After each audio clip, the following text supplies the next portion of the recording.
à tous la Ranger Family, c'est Mousco, j'espère que vous allez tous bien. Je me répète assez souvent, mais comme vous l'aurez vu à la miniature ou au titre de la vidéo, on va parler des émissaires de la franchise Power Rangers et on va un tout petit peu théoriser comme d'habitude. Qui sont ces fameux émissaires? On va pas tergiverser longtemps, on commence tout de suite. Il y a 16 000 ans, les maîtres de la transformation ont créé les émissaires à partir de la lumière d'une étoile afin qu'ils puissent les représenter auprès des mortels.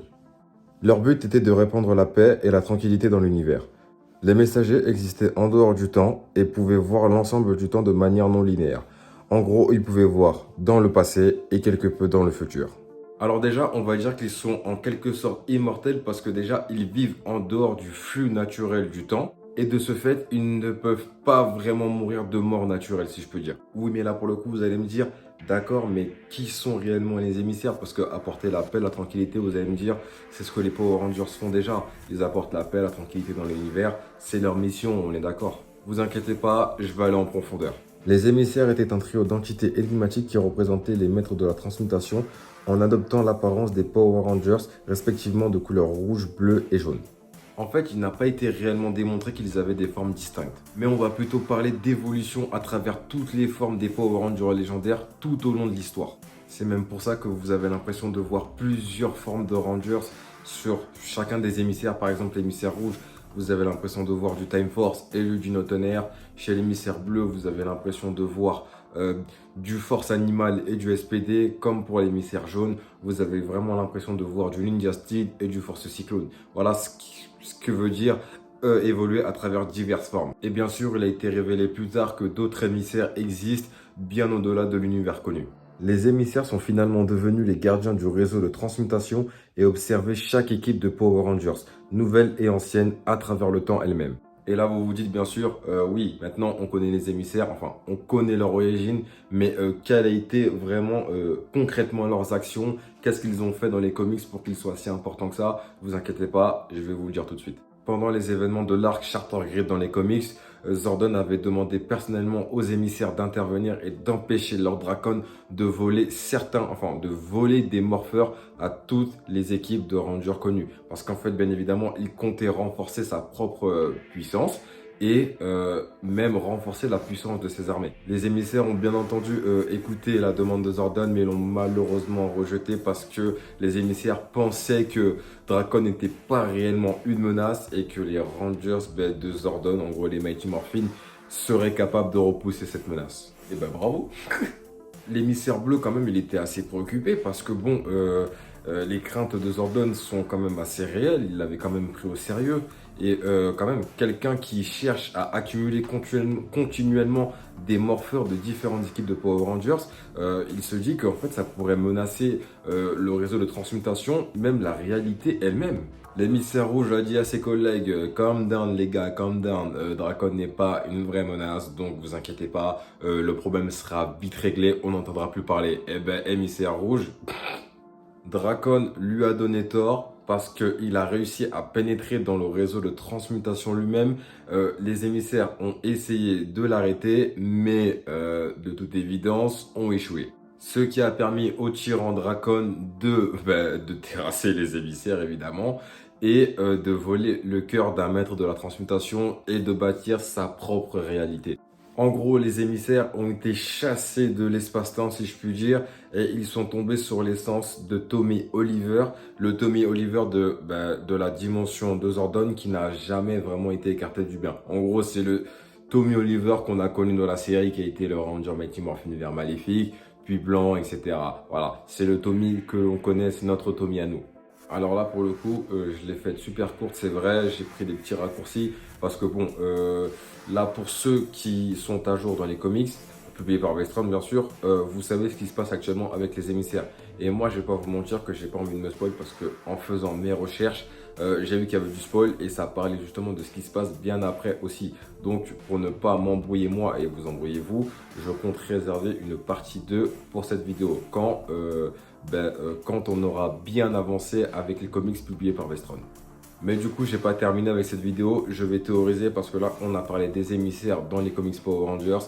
Et là, je vais reparler des émissaires dans la série Power Rangers. Est-ce qu'il y en a J'en avais parlé dans une de mes dernières vidéos, je ne sais plus laquelle, vous inquiétez pas, je la retrouverai, je la mettrai même en description. Les émissaires dans la franchise Power Rangers, et plus particulièrement dans la série, est-ce que vraiment ils existent? Et pourquoi, enfin, oui, pour moi ils existent évidemment, et je vais vous dire pourquoi justement ce sont des émissaires. Par exemple, je parlais du gardien dans Power Rangers, Dino Charge et Dino Supercharge. Quand même, le mec c'était le gardien des énergèmes. Vous voyez, au tout début de la saison de Dino Charge, on disait que c'était lui qui avait créé les énergèmes. Vous voyez, et en fait, dans la saison qui est passée, tout simplement, Power Rangers Dino Fury, on a appris que c'est les maîtres de la transmutation qui étaient à l'origine de la création de certains artefacts des différentes équipes de Rangers à travers l'histoire. Du coup, moi, je me suis dit, vu que déjà les Morphin Masters ont été officialisés dans Power Rangers Dino Fury,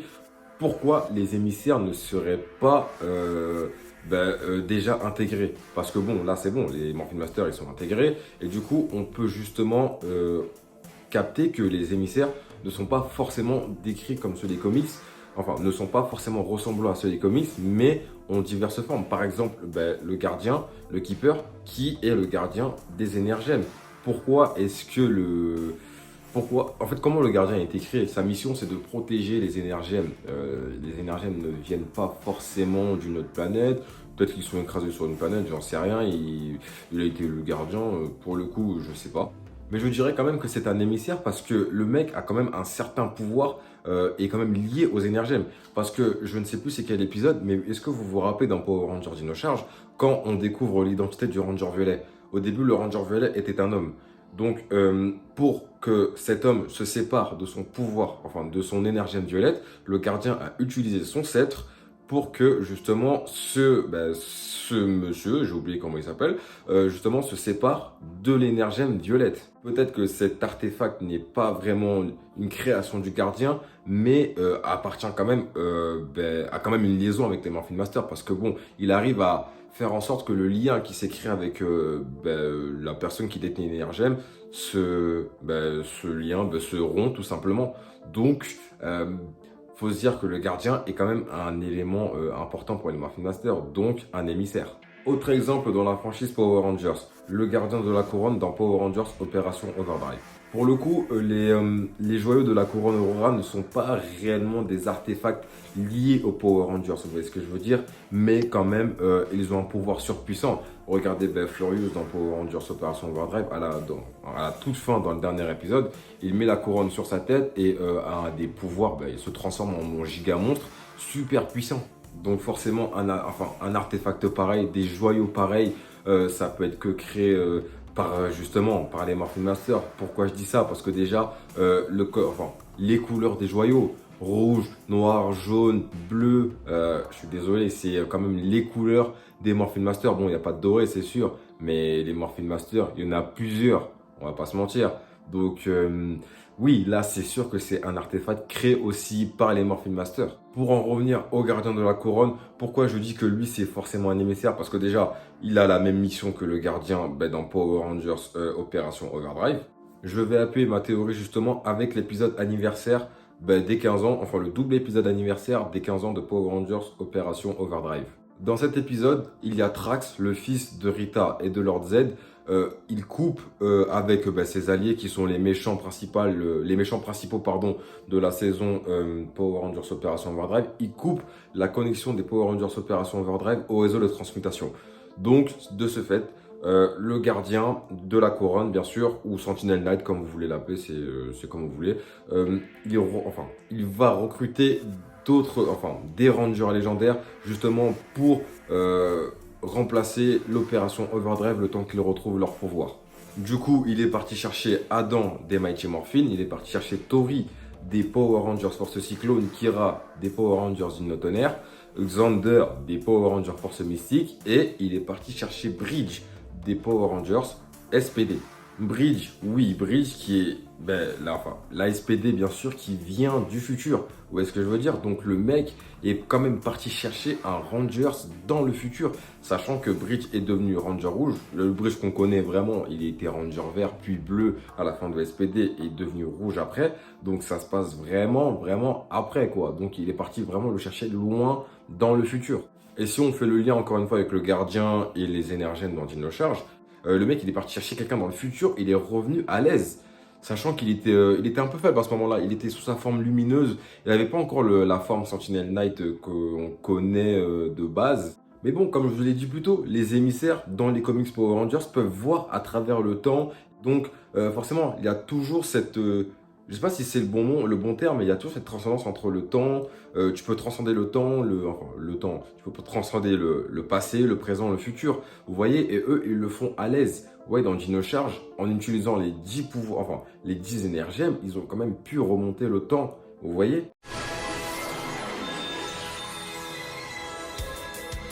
Lorsque les 10 énergèmes sont réunis, elles brisent les chaînes qui séparent le passé, le présent et le futur. Voilà le pouvoir ultime des énergèmes. Le pouvoir de vous faire voyager dans le temps. Donc je dirais que ce n'est pas impossible que même je dirais que c'est même tout à fait logique que les émissaires dans la franchise Power Rangers existent depuis longtemps. Juste bon, on n'utilisait pas forcément le mot émissaire, mais là quand on voit les Morphin Masters, quand on comprend ce qu'il y a dans les comics, là on peut tout de suite faire ça, peut tout de suite faire tilt dans la série et on peut comprendre que oui, les émissaires existent bel et bien et là on peut clairement les appeler émissaires vu ce qu'il y a eu dans les comics. Et là, pour le coup, en dernier exemple, je vais te parler de Zaito. Pour le coup, Zaito, à la fin de Dino Fury saison 2, attention, spoiler pour ceux qui ne l'ont pas vu, mais même, je pense que Gulli a diffusé quand même le dernier épisode, donc vous avez aucune excuse, là, vous devez être à jour. Zaito qui revient, enfin qui était mort, mais qui revient évidemment à la fin de la saison 2 de Dino Fury, enfin il revient pour quelques minutes, il revient en Ranger blanc. Pour le coup, si tu ramènes quelqu'un à la vie, pourquoi est-ce que tu as besoin de changer sa couleur? Par exemple, Kendrick dans Power Rangers, l'autre galaxie, elle est bien revenue à la vie. Et pourtant, bon, c'était clairement la fin de saison, mais on lui a pas donné des pouvoirs spéciaux. Bon, après là, c'était un peu différent parce que c'est vrai que Zaito est revenu à la vie parce que bon, Lord Z s'est échappé. Mais voilà, en fait, pourquoi tu lui donnes une nouvelle couleur? Pourquoi tu lui donnes une cape? Pourquoi tout ce changement en fait? Parce que la cape, la couleur blanche, c'est quand même pur. La cape, c'est quelque chose de symbolique, c'est pur. Mais comme les Morphin Masters ont une cape, vous voyez? Donc, peut-être que Zaito est devenu, enfin même, c'est un personnage quand même très très important pour les Morphin Masters. Et du coup, peut-être que c'est lui-même devenu, en quelque sorte, un émissaire qui représente, qui les représente dans l'équipe des Dino Fury, tout simplement. Bon, la Ranger Family, c'est la fin de cette vidéo. J'espère qu'elle vous aura plu parce que bon, c'est vrai que moi, mes théories, franchement, je n'arrête jamais. Je crois que même un jour, je vais créer une playlist, les théories farfelues de Musco. Je suis à deux doigts de créer cette playlist. Hein. Et en tout cas, vous, en commentaire, n'hésitez pas à lâcher vos théories sur les émissaires de la franchise Power Rangers, enfin, sur la série de la franchise Power Rangers, bien sûr. Moi, ça me fera plaisir de les lire comme d'habitude et je répondrai à chacun de vous, comme d'habitude, quoi. Et en tout cas, on se dit à la prochaine vidéo. C'était Musco, la Ranger Family. Bye.